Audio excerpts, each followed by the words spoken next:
Toujours dans cet exercice, on donne deux matrices A et B carrées d'ordre n à coefficient dans K. Et on demande de montrer que la trace du produit A fois B est égale à la trace du produit B fois A. C'est-à-dire que la trace d'un produit de matrice ne dépend pas de l'ordre des matrices dans le produit. Alors les prérequis pour cet exercice, c'est tout d'abord on va noter la matrice A avec les coefficients AIJ ou IIJ, les indices qui varient entre 1 et n, de même que B avec ses coefficients BIJ et C avec ses coefficients ici CIJ. Alors le produit de matrice A fois B égale à C.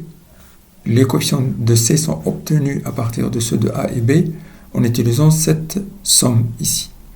Somme de K égale à 1 jusqu'à N de AIK BKJ.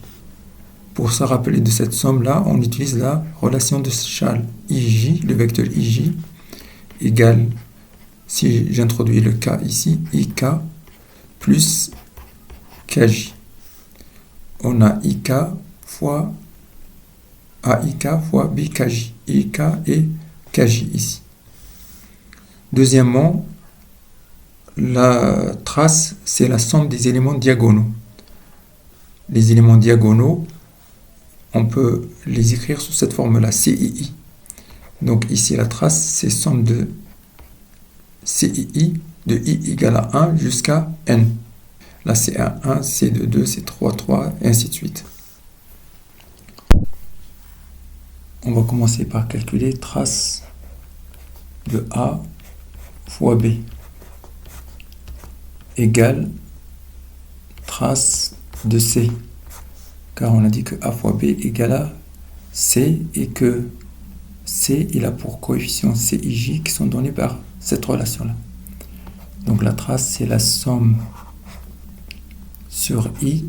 Je vais écrire I, mais ça sous-entend que I passe de 1 jusqu'à N. Alors, donc, somme de CII. À la place de J, ici, je vais mettre I. CII est égal somme sur K, AIK, BKI. Donc, somme sur K, AIK, BKI. La formule que j'ai obtenue ici donne la trace d'un produit de deux matrices. Je vais l'appliquer au produit trace de B fois A.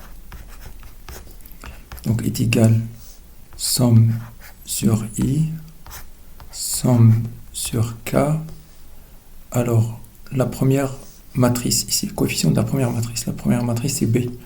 Donc c'est B et K. Après la deuxième matrice c'est A. Donc A, KI. Alors, pour comparer, je vais changer les indices muets. Et IK, ce sont des indices muets. Je peux noter I, je le note K, et le K, je le note I. Donc, j'obtiens somme sur, à la place de I, je vais mettre K. À la place de K, je vais mettre I. Et là, BIK, ça va être BKI, je vais l'écrire ici, BKI, et à la place de K ici, je vais mettre I, à la place de I, je vais mettre K, donc AIK. Voilà. Donc j'obtiens le même résultat, car on peut commencer à sommer par rapport à l'indice I, après sommer par rapport à l'indice K, ou inversement, commencer par sommer comme ici avec l'indice K, et après sommer par rapport à l'indice I.